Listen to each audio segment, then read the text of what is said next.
good morning, entrepreneurs, and everybody who is listening in this morning. I'm so excited to have this conversation with you this morning. Welcome to our webinar. My name is Busi Raphakwane. I am the CEO and founder of the Transformation Legacy. And if you haven't heard about us yet, just know that we're an organization that's out there to empower entrepreneurs to build sustainable businesses that can leave an awesome, lasting legacy. And today I'm super excited because it's a Tuesday. And personally, Tuesdays for me are a great reminder that we can choose how we want to, see the world, how we want to approach our challenges, how we actually want to show up. So I hope you're choosing to really understand that you've got the power within you to change your life and to build a successful business.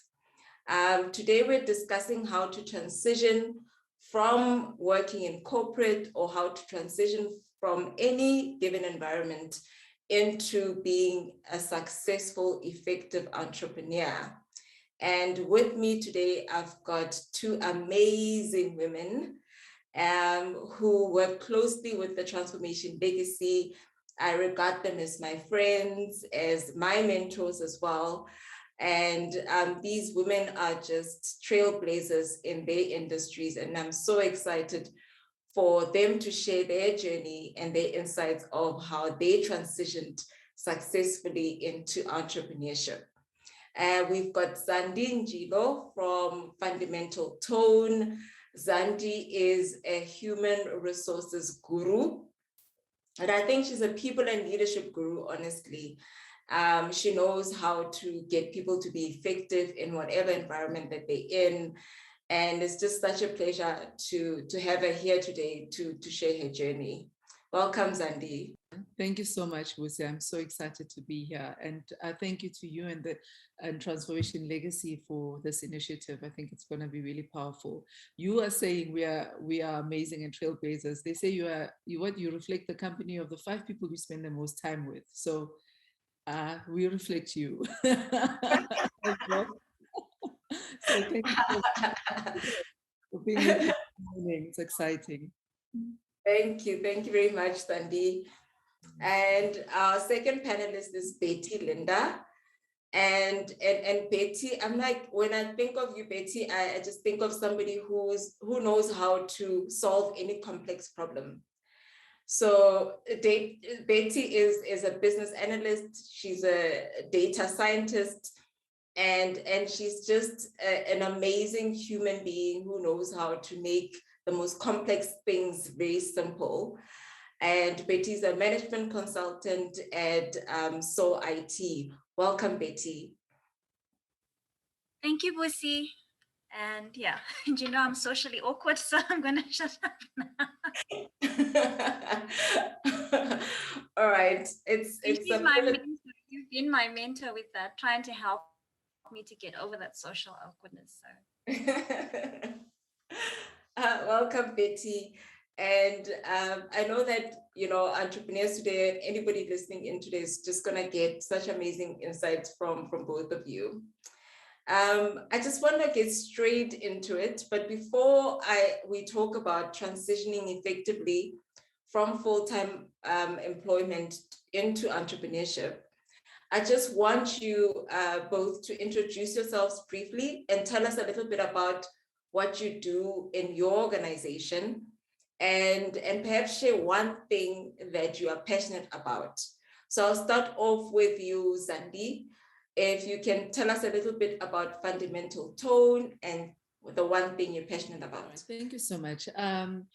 Busi, where to start? So I think bottom line, what I actually do is assist entrepreneurs with any human capital issues, or not even issues, topics, initiatives that they may have. Human capital being all things HR. So across the entire value chain. So depending on where you are in the business, how ready you are to expand, how many employees you've got, and where you actually are planning to expand to. So those are all the aspects that we look at. We look at, entrepreneurs really, for me, sometimes they remind me of artists, and artists wants to master their art. You know, and just if I'm painting, let me paint. If I make music, let me make music. But there's the business side of art or music that they then have to learn when they want to grow this field that they're in. So I find that entrepreneurs are the same. Entrepreneurs want to focus on the business, they want to make the money, they want, you know, they want to grow the business. But here's the thing, you can't actually successfully grow the business without an actual people plan. And so how does actual business strategy link to your people strategy in simple terms, which is HR? So often we just think, HR is payroll, and but there's more to it. If as soon as you start saying, I'm ready to expand, you need to start having a plan to say, what does the skill set look like? What does my bench look like? Who am I going to need? Who's critical?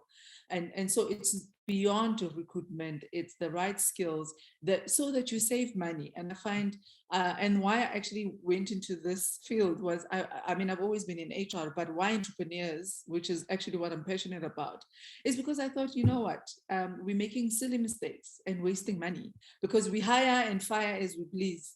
And we hire for the wrong reasons, and we pull friends and family because, you know, they're there, but not really because that's a skill you need. And you actually end up wasting a lot of money and time where you could be actually capacitating the right people to build your business. So all things HR, from across the value chain, for even organizational design and development, for those that are already bigger and growing, for the smaller ones, what are the basic things that you should have and consider, etc. So I think you said briefly, but so I just wanted to, that's what we do. And really my passion is entrepreneurship, is leadership, and really people at heart. I'm passionate about seeing others grow and succeed. And I think why I get along with Busi so much is because I always ask the legacy question, you know, what is your footprint, how you want to be remembered? And that's why I'm passionate about this, and particularly for entrepreneurs, to say, how do we ensure we get you the right footprint and you build sustainable businesses, not businesses that are just going to die tomorrow. You know, major businesses that we know today started off in a garage or in the home, but they're big. But there's a process that went through, that they went through. How do we get you there? Yeah. So that's me in a nutshell, amongst other things. Super amazing. And I'll move over to you, Betty, to give us an intro in terms of what you do and what is that one thing you're passionate about. So what I do is data. In everything, it's data, because we collect data in one way or the other on a daily basis. And I like what Sandy said as well. So HR, you're collecting data every day about your employees. And my passion is, what do you do with that data? How's that data helping you to transition your company into a sustainable business? What legacy are you leaving as a result of the data you're collecting every day? So that's my biggest passion. I was saying, I think I must take a cue from Betty. She, you know, when she said she's socially awkward upfront, so that allows her to be very brief. I must take a cue from you, Betty, next time.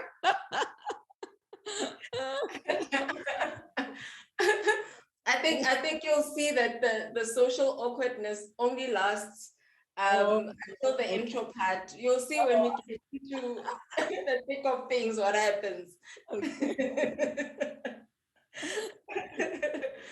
And Betty, what triggered you to go into entrepreneurship? I think I realized there was a ready market for me. I had not really reached the ceiling in the corporate space. I could have gone higher, I believe, but I felt I wasn't going in the direction I wanted to go into.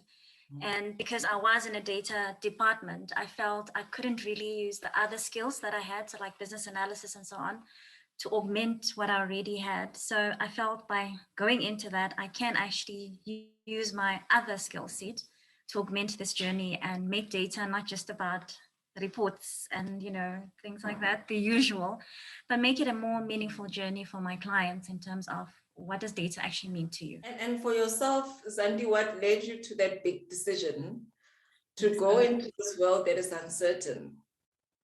Sure. For me, I think there's a combination of things. The first one I would say that was obvious for me was purpose. What I've always wanted to do. I grew up in a family that, you know, I'll never forget, my grandfather around the dinner table would ask, the day we get political freedom, what are you going to do for your country? How is it going to make a difference? And so from a young age, I've always had that in mind to say, and the first thing I thought of was, my gosh, when you get political freedom, we're going to need leadership. Um, and so, and that is actually how I ended up in leadership. But I mean, of course, back then I wasn't as clear about it as I am now. I was involved in the youth and I was writing training material and training leaders. Don't ask me what that looks like and what I was training, but I was at it. Little did I know where it would actually lead me. So, and that's what I then carried. I think I then, when I started working and being in the world of work, I started realizing that some of the initiatives we're driving from an HR, from a human, from a leadership development perspective, we're late when we're introducing them at corporate level. And why can't we introduce them earlier? And where's the potential opportunities to do so? And so that was then what I started to with the idea of actually having a business, and what would that model look like? What would be different if I'm doing it? But to be honest, what actually encouraged the push out. So I started, I mean, even in my career, I started seeing what are the skills I'm going to need when I'm on my own.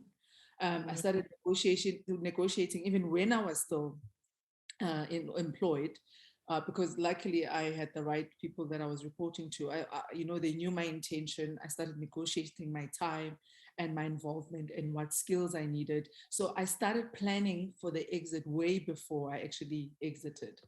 But I think the final straw was really when I worked for my last corporate employer. It, yeah, it didn't, it wasn't going, Betty says I didn't reach my ceiling. I was like, I was done. I was like, that's it. I'm not, I don't have to actually endure this, because I felt like what I had to offer, they were not ready for it, and they were not. And so sometimes, and it goes back to the territory you're in. You can have these strengths, but if the territory you're in doesn't recognize or see or complement the strengths, then you might as well be redundant. And that was then but okay, now I'm going to town, but I must just share this last part. Then then when I saw that, I'd given all I could, I'd done my time, I'd given the years I needed to give. I then said to my line manager, I actually plan on consulting, and this is what. And you know what? The first thing he jumped on was, all right, how do we get your decrease your days? Obviously, then it affects the salary. And immediately he had drafted this whole plan about, all right, you're working 3 days a week, meaning your salary, da da da da. And the day we were supposed to have the meeting, I handed the resignation letter. And because I got to a point where, why am I delaying this? But I think what I had done for myself, I had given myself a day zero. And maybe I don't want to go too much ahead of your questions, but no, but go ahead. Like, tell us about that journey and what it looked I like. had actually defined a day zero for me. I said, by this date, this year, I should have left completely and been and be on my own completely.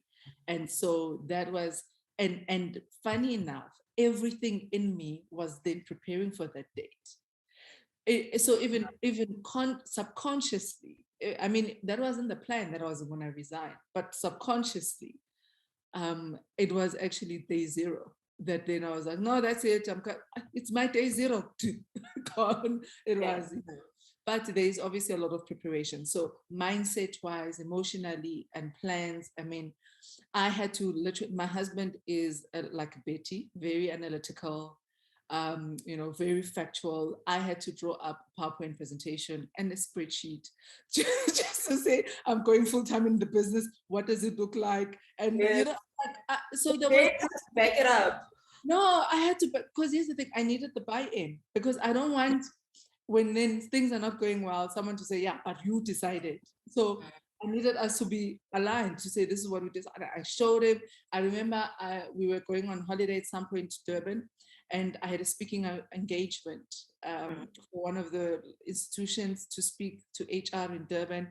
And it just happened that obviously we were in Durban, so he came with. Yeah. And that was a blessing for me, because it was actually the first time he saw me in action. And that is what actually convinced him to say, no, she'll make it work. Yeah. Little did I know that would work for me. So we spoke about it. We had plans. What happens if nothing comes in? What is the duration? What happens if you're not invoicing? We spoke about it. What's the plan? What's the backup? Where's the muscle going to come from? Had all that laid out. And then I could happily submit my resignation letter. And let me tell you, I know every journey is different, but from the time I submitted that letter, and I'll never forget, my last day was the 8th of March. Yeah. Was the 8th of March. I literally had work from the Monday. It was a Friday. From the Monday I had worked, I'd never stopped invoicing for the straight 8 months. Wow. Wow. Training. And me and Faith are big. Faith, I was just like, Lord, it's in your hands. I'm dedicating this to you. And I saw it play out. And and doesn't mean I was nervous. I mean, I sometimes find myself thinking, oh gosh, what if I don't make anything? I've got responsibilities. And I'll never forget one time I was praying, and literally I heard the Holy Spirit saying, why must your story be the same as everyone else's?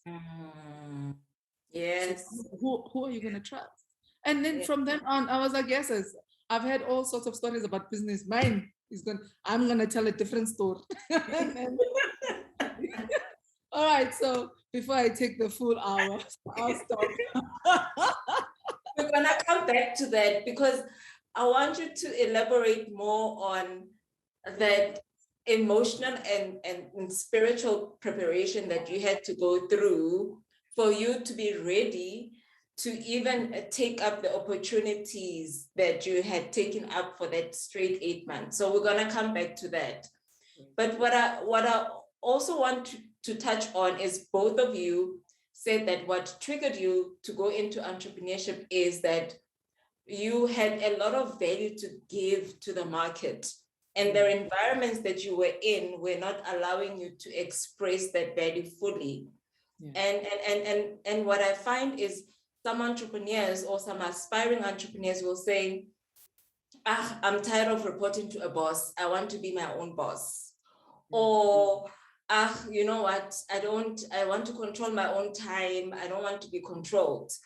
And that becomes a key driver into them becoming entrepreneurs. And I was speaking to one entrepreneur or aspiring entrepreneur 2 weeks ago, and she's like, I've had enough of the environment. I want to be on my own.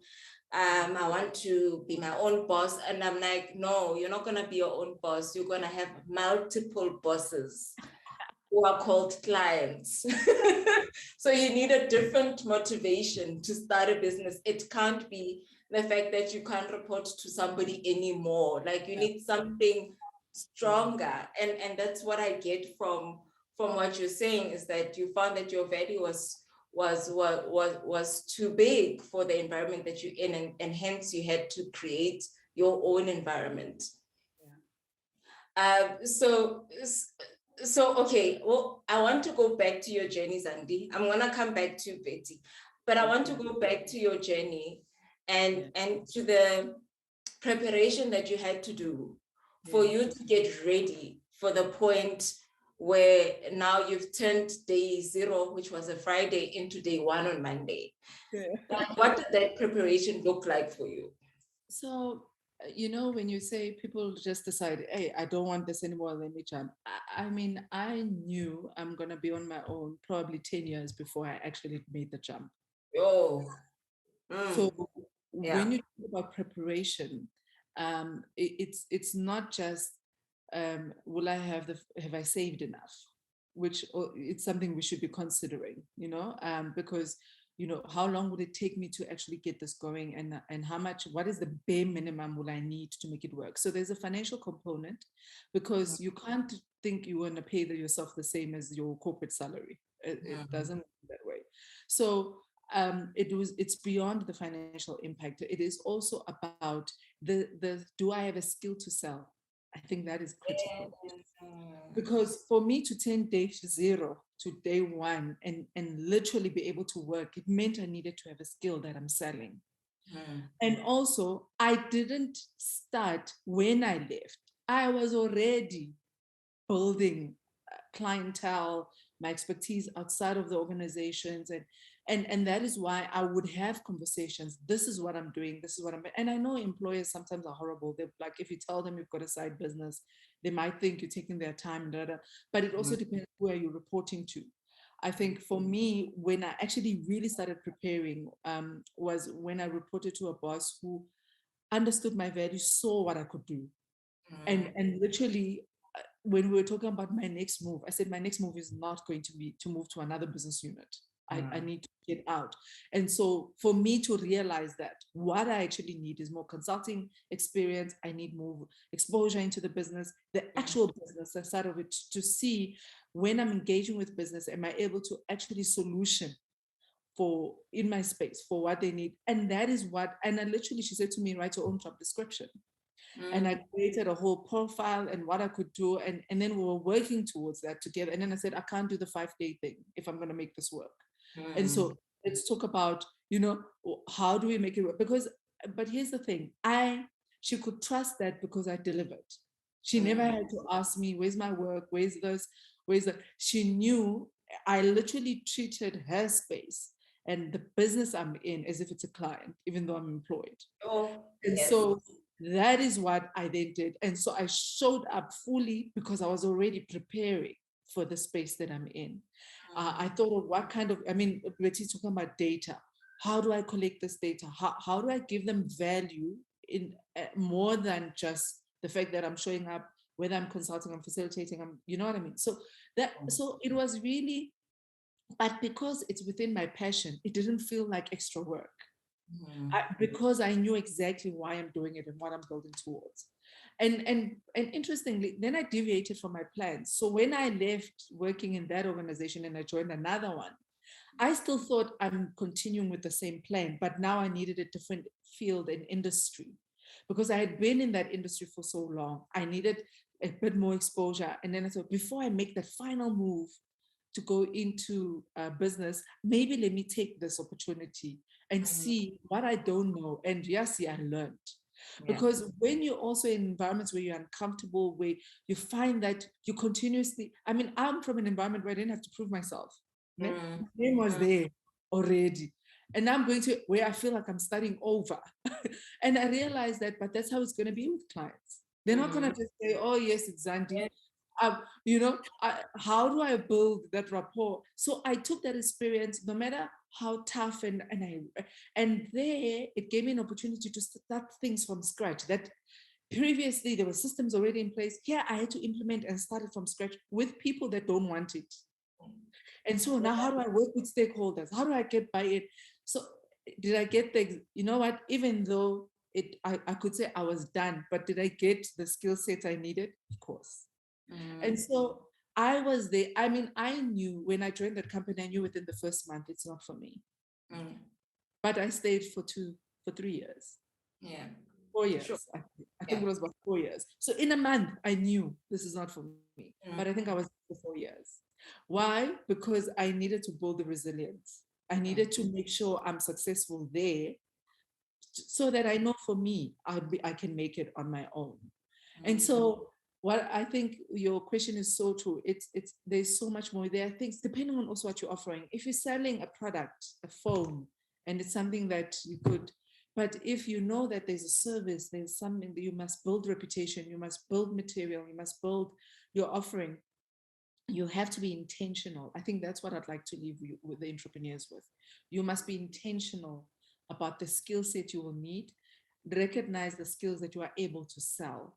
And so, and also the right partnerships. Oh, I can't leave that out. The right partnerships or network. There's a gentleman called Keith Ferrazzi. He talks about your network should equal your net worth.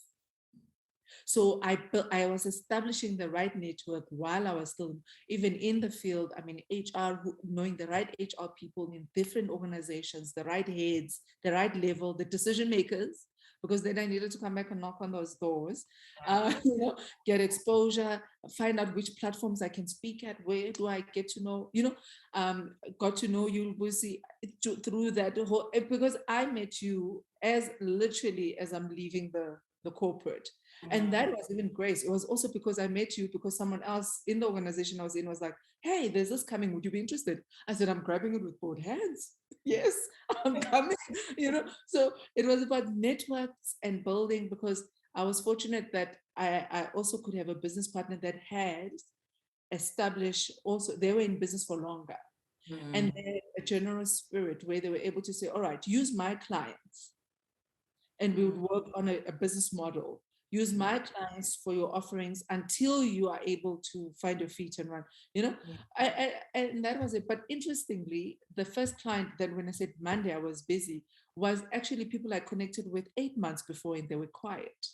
Yeah. I went to do a presentation. This person approached me from a large organization. This is what they're looking for. This is what they want. And then they were quiet for 8 months. Sure. As I resigned, Monday, they're like, listen, where are you? Come here. And yeah, Wow. and it was, and that was work that was also became repeat work. And while I was establishing more clients, I was actually able to have that and leverage on the partnerships that I have. And so actually there's a lot. I think this topic needs days, Busi. Yeah, but what I'm gathering from your journey is, firstly, wherever you are, wherever you're working, make the best use of that space as you prepare to transition. Be of service in that space. Because I'm saying this because there's a lot of people who are like, yeah, I don't like my job. I want to be an entrepreneur, and I'm only going to give my job 50%. If you're only going to give your job 50%, you're going to give 50% when you're an entrepreneur. Yeah. So all the things that you're holding back from doing in your current job, in your current role, you're going to hold back from doing that even when you're an entrepreneur. So, yeah. Because you just touched on a powerful thing. It becomes the living value even in your business. So you start attracting. So when you're ready, Busi is ready to grow, and you've got more people you're employing, you're going to translate, without you verbally saying it, you translate that value to them. So if you're just here for the money, you want to just make money, guess what? They're also just going to be there just to make money. If you just like, I'm just tired, I'm lax, it's too much work. By the way, when you're an entrepreneur, you work harder than when you're employed. Yeah. Because if you don't work, you can't build. So if you're running away from work, then entrepreneurship is the wrong place. So did you hear that, guys? If you're running away from work because it's hard work, then please don't run towards entrepreneurship, because you're going to work longer hours. You're going to have more people that you need to be accountable to. Yeah, exactly. Betty, what did your journey look like when you transitioned into entrepreneurship? To be honest, very haphazard. So it wasn't as straightforward as Zandile's. Yeah. I didn't have a clearly thought out step-by-step plan of, I'm going to leave and then I'm going to do this and I'm going to do that. It transitioned as I moved from one corporate organization to the next, and then I realized, no, I'm no longer feeling the passion when I started off as an employee in this space. And I thought, I do have other skills. Why am I not? And there is, I think the driving force was, there's a ready market because everyone asks about data, right? So before, in any boardroom, you go and present in any boardroom, they want reports, right? There's always that, they call it the report pack, the exco pack, the Manco pack. It's all data. And before they have those meetings, they have to make decisions based on that pack. And I thought, they're already there. The audience is there for me. I've got them there. But how do I improve on this that I've already been providing through the corporate world? How do I make it better? And I think that's what made me then say, okay, you know what? I do have other skills and I can make this better. So let me start my own company. That's how it started. And then I didn't start my own company, even though after saying, let me start, I started, okay, let me hide under my partner, my partner.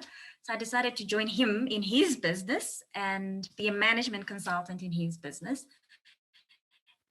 And with that, I started to grow. And because there was so much to do, I learned a whole lot more. Administration and all of those things, financing, billing, because those were not things I was doing when I was in the corporate world. I started having what I feel a robust set of skills.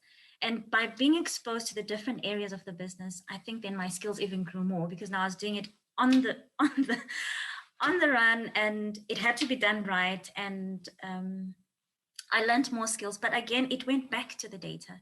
It said to me, you've got clients. How do you manage your client base? Do you have a database? So little things like a CRM database. Do you have a CRM database? No. Okay, let's use an Excel spreadsheet. It's okay for now, but we need to know who our clients are. We need to know the value of what our clients bring in every month or every year. We need to know how we treat each of those clients, because you can't put in more effort with the client who's not bringing in as much revenue as much as the client who's bringing in the most revenue. So all of those things I started applying based on the lessons I was learning here. And then I said to Busi one day, Busi, I'm going to start my own company. And it took me another 8 months. So my journey really wasn't smooth. I'm not going to lie and say it was well thought through. It wasn't well thought through. It was just in line with, I think the blocks were just building as I went along. And as I was learning, I'm one big believer in learning. So every day for me is a learning, it's a journey. I learn every single day. And I think, Busi, I've learned a lot from you. The opportunities you've given me in your business have also taught me a lot of things. So if I've done one thing today, then from what I hear from the entrepreneurs, then I improve on it. The next time I have to do the same thing, it's not the same thing I did 8 months ago. It's going to be very different, because I've now got feedback from people who are benefiting from this. So with that journey, I then registered a business. That was the first step. Registered a business. And then I had to sit down and really think about it. Okay, so what am I actually offering now? Betty, you've actually registered. This thing is now live. What are you actually offering? And going back to Zandi's point, it's not just the skills that I'm selling, but how am I packaging those skills? So what's my actual value proposition to my clients? And that was the difficult part for me, to package what I'm offering to my clients. Because I've always been, I'm in data. And you heard when I started off, I'm in data, because it's the easiest thing to say. But it's actually a whole lot more than that. I help clients make decisions from all this information they're collecting on a daily basis, so that they can actually strategic decisions that they can then operationalize. So it took me a time to get to that value line. So now it comes naturally, but before it was very difficult. So I would say one of the biggest things is, before you even register that business, first think about what you're offering, package it nicely. What's your value line? That one liner, I know it sounds almost cliche, but that one liner, if somebody asks you, what does your business do? You should be able to say it in that one liner. So now it's easy to say it, but it was a long journey, because it was easier to just say, I'm in data. But what's that? That doesn't mean anything at all. So yeah, that was my journey. I like the fact that you went through a process where you're just building on new experiences, and with those new experiences, it got you to a certain point, and it got you closer into entrepreneurship. And I think when people want to transition into entrepreneurship, sometimes we think that it's a linear process, but sometimes it's about really building on to what you already have. And the step that you took to also work in another small business gave you even more exposure of what the entrepreneurship journey would look like in future. And that gave you the confidence, as you learned that gave you the confidence to then take the big leap and start your own business. So I think for people, like, your journey will be different. And even Zandi said it earlier that, our journeys are different. It's not the same for everybody, but wherever you are, you must be asking yourself, am I learning? Am I getting closer to becoming a full-time entrepreneur? What skills am I gathering today that are gonna get me closer to becoming an effective entrepreneur? And is where I am today, am I really giving my very best so that I can practice what it looks like to be a business owner? So I just want to understand, like, from your view, Betty, what do you think are the biggest mistakes that entrepreneurs make when they want to transition full-time into entrepreneurship? Having the wrong motivation for it. Because if you just jump into it with the wrong motivation, you're not going to not only succeed, you're going to get frustrated a lot, because it's not going to work out the way you want it to work out. So I think it's important to plan. So I'm always big on PPT, keep me in PPT. I do. in technology. So I always look at, okay, the people who's going to support me here. And that's, Zandi spoke about that a lot, who's my team going to be? Who are these people that are going to help me? Are they the right fit for this company? The culture, what culture are you building? So my culture is very laissez-faire because I trust that I'm partnering because I don't have employees as yet. I've got partners, which Zandi also spoke about. I've got lots of partners. Are you partnering with the right people? Do they have the same passion as you? Do they have the same work ethic as you? So if I was to call you at 6 p.m., would you answer the phone or say, no, I knock off at 5 o'clock? And if you do answer at 6 p.m., is there an expectation that if there's a deadline, we will work together towards it? So I think that's the first thing. And then the process is, how do you actually deliver your service or your product? That's important. You have to have step A right up to the step Z. If you don't have that process, it becomes very difficult. So you don't standardize your service offering to your clients. And I think you find that people are panicking because you've serviced this client in one way, and the next time they want the same, they have an expectation. You met the request in 4 hours the previous time, and now it's taking you 2 days. So they're wondering, it was exactly the same thing. Now, why is it taking longer? So if you standardize your processes, you know how much effort goes into each of those entities that you're actually offering. So effort is very important. Always quantify effort because it translates into the other part of your business model, which is the profit sharing. The profit model, which if you don't know what your actual service offering is in terms of the effort, you won't be able to quantify the profit that you get out of it. So if you, for example, for me, if I'm doing, let's say, just data analytics, a simple task like data analytics, I know how much time on average it takes me to do that, to deliver on a service like that. And I know based on those, let's say 4 hours, I know this is my rate per hour, for example, for that service. So it's easy for me to just say to the client, yes, I can do that for you. So it should be that it should come naturally for you if you're having a discussion with the client and not have a quote 2 days later, because now you're trying to get how much it takes to do that. So I think know exactly what you're offering, understand how much it costs, the effort to actually provide that business. And don't forget the profit sharing part. And then obviously the technology, we are in the digital transformation. Well, we've been in it for the last 10 years, but I think it hit South Africa recently. So I think digital transformation is very big. So technology plays a huge role. So you can't say, who are our clients? How many clients do we have? What is the value we get? Your bank account is not a measure of the value of how much your clients are worth. You have to have a CRM database of sorts that actually tells you, this is how many clients I have, this is the value I get from each of them, and quantify it by percentage to say, the client gives me 20% of my income is this one, and then the one who gives me 2% or 0.002% is this one. So where do my efforts go with all my clients when I manage those? So I think that exercise has to be done. I didn't do it, and I did it after the fact. So that was my lesson. And I think that you could learn from that, do it before, because it makes it easier. From your side, Zandi, what are some of the mistakes that you see a lot of aspiring entrepreneurs making? I think Betty has really outlined it so well. I think, though, one of the biggest mistakes is that we don't think of what other skills we need to acquire in order to run this.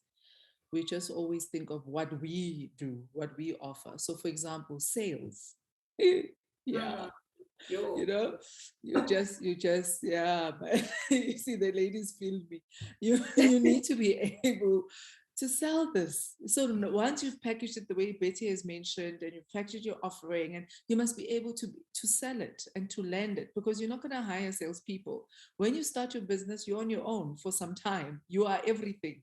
You're the operations, the marketer, the others, So I think it's just realizing that the sale component. And so what I struggled with was, for example, especially when training, you find that you're in back-to-back training, and then you don't pay attention to sales, to selling.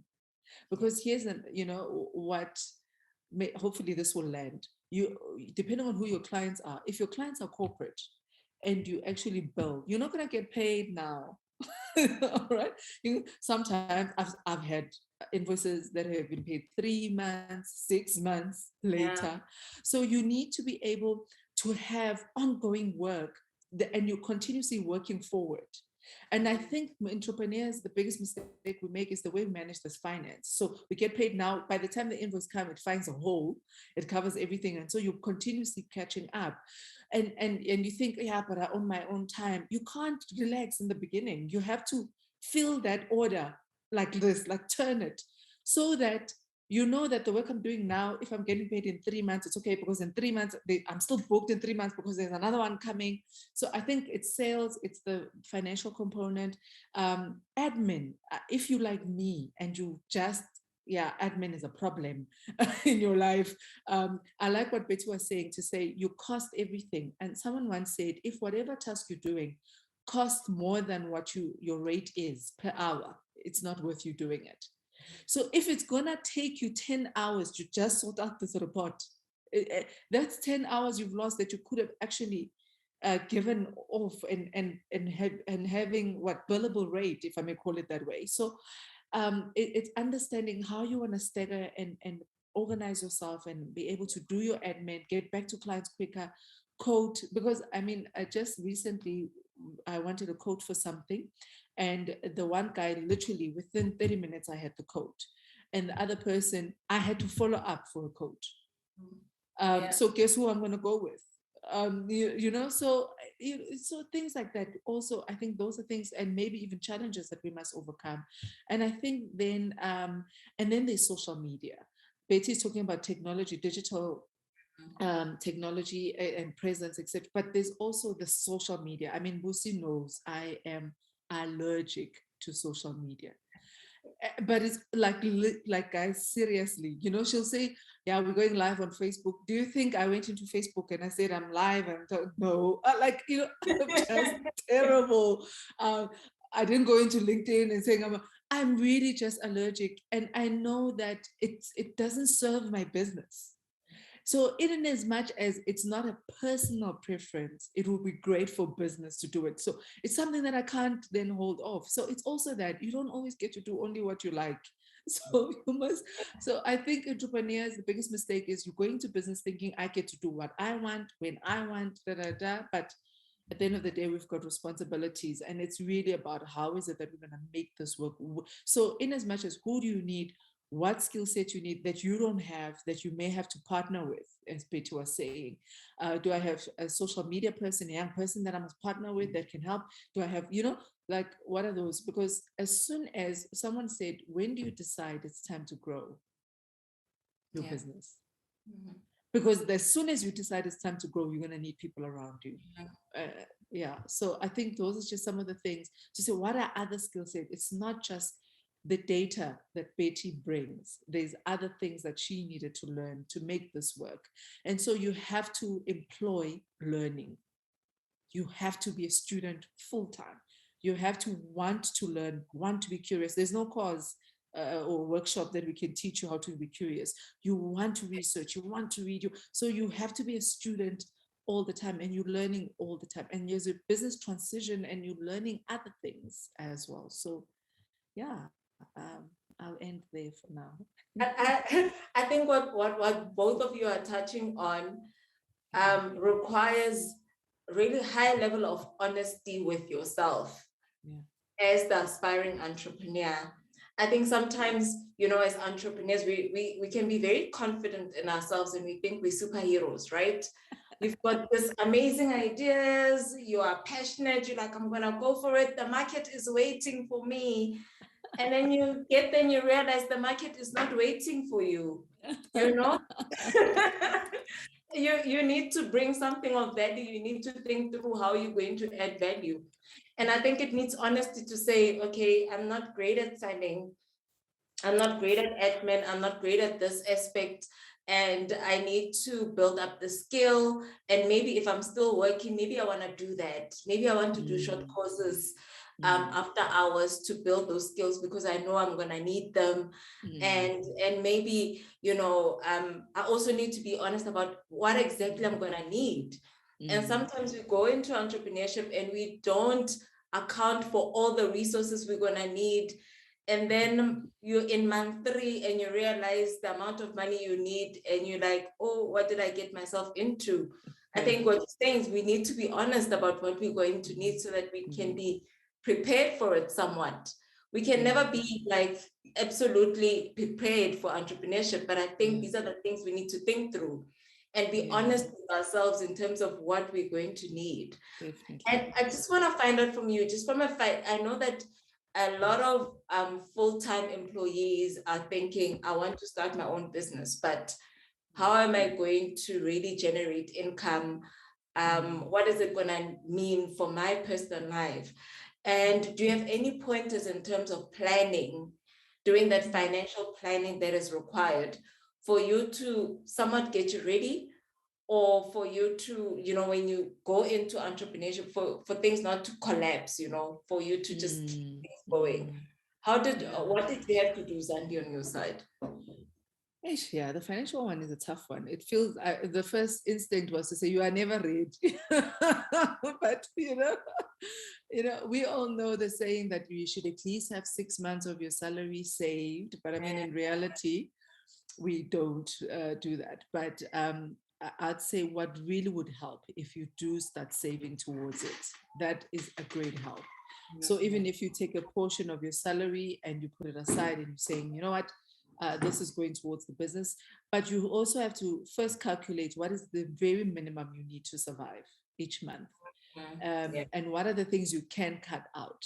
And so, and that is a very honest conversation, because if you're single, it may be an easier conversation because it's just you could decide, okay, I don't need DSTV, I don't need, we could. But if you're in a family, it then also means a family meeting. To include the people that are your support structure, to say what are the things that we can do without, where can we cut and save, etc., so that you know that if at least I can just cover this, then and don't expect that you're going to be immediately profitable. Businesses takes time to build. You're not going to be profitable from off the bat. So understand so at least when there's a plan, you can then see, when will I break even? And how much can I be able to pay myself? And then please don't forget SARS. Ooh, yeah, you don't want to forget SARS. Yeah. So you have to think of things like, are you going to be on a pay-as-you-go model, which I highly recommend for entrepreneurs. So what that means is you get taxed for every invoice or every salary for you take, basically for every invoice. It saves you then from getting to financial year end and you owe SARS. You don't want to owe SARS. So you have to look at what you need, and an accounting structure of sort. Being an accountant would be great. I know that you're paying them for the service, but it will help you. If you are able to do that in the beginning, trust me, it will save you. If you don't have an actual accountant, but at least be financially savvy, know your books and know how to do these things for yourself. So I think those are some of the things I could just say in preparation. Look at your savings, how much, have a plan of how much will you need as a minimum, because don't expect, if you were taking away 10,000 when you were employed, don't expect that that's what you will be getting as well. So what does that look like for you? Who do you need around? Who's your support structure that you have to have a meeting with, that at least is there a buffer or sort as backup? I've already mentioned that, also part of the plan, because finances are a big issue. Don't automatically jump to getting a loan. I'm going to say it again. It's not every business that needs to be funded from a loan or getting external. Look at your offering. If your offering is just, you minimize your operational cost as much as possible. Because when you start off with a loan, you're already starting off badly with debt. And that just doesn't work very well. It's not always sustainable. So if you wanted a factory and you've got this funding and it works.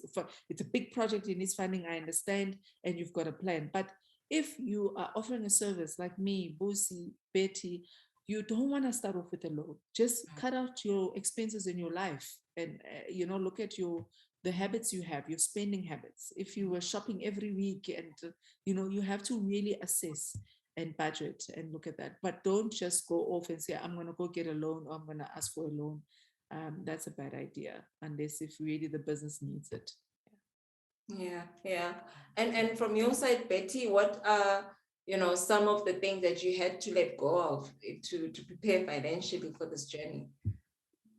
Okay, so my journey financially, I had to let go of my car. That was one of the biggest things. Me too, actually. Yeah. I had to let go of my car and downgrade significantly. So, Busi, you know what I drive, right? I had to downgrade significantly because then that was going to cost me a lot of money. So I needed to make sure that I had a paid up car, so that I wouldn't have to pay every month on that. But I also think one of the biggest things that I didn't do, which I only did after I had already started, was a business plan. Because if you do your business plan at the beginning, it will actually tell you what your monthly operational costs are. It will help you with that. It will help you to see what your monthly income should be, roughly just based on whatever service or product you're offering. And as a result, it will help you to manage your finances before you even start on the business. So, and as Zandi said, you don't necessarily have to get a loan to start off a business, but a business plan is still very critical, whether, you're going to seek funding or not. Just do the business plan. It's very critical because it will help you to understand what are my overheads and how much is my anticipated or projected income going to be. And it will also help you to shape your products or your services to say, this is how I'm going to package them, this is how I'm going to sell them, and so on. And this is my market, actually, and how you're going to reach that market. Because I think you've said it very nicely. Sales is a difficult one. So you need to plan on how you're going to reach that market. Who is your market, identifying that market and segmenting that market as well to say, most of my income is actually going to come from corporate. So like Zandi and Busi also said, don't burn your bridges. When you leave the corporate, Yes. don't burn your bridges. I've had to go back, and the people that are helping me now with my business, so when I've got consultants, it's people I've worked with because I know their competencies. I'm like, do you want to make a little bit of money on the side? And they say, yes. I'm like, okay, yeah, let's do 80 hours. I've got a little project. Please help me with this. And they help. So don't burn your bridges. That is so important. I think even when I started my business, my first client was my previous employer. And it's so important to build good relationships and not burn bridges and not be like, I'm out of here, so yeah, I think that is very important. And for the, in terms of preparing financially, I think we need to come to terms with the fact that we have to make some sacrifices and things are not going to be the same. I remember, like, after I had actually resigned, the first things I did was to shave my hair off because I knew I didn't want like little expenses and stressing about, hey, I have to do my hair, hey, 1,000 rand here or there. Like, I just got rid of the smallest things I could get rid of so I could focus and, save as much money as I could on the things that really mattered. So it does come with some sacrifices.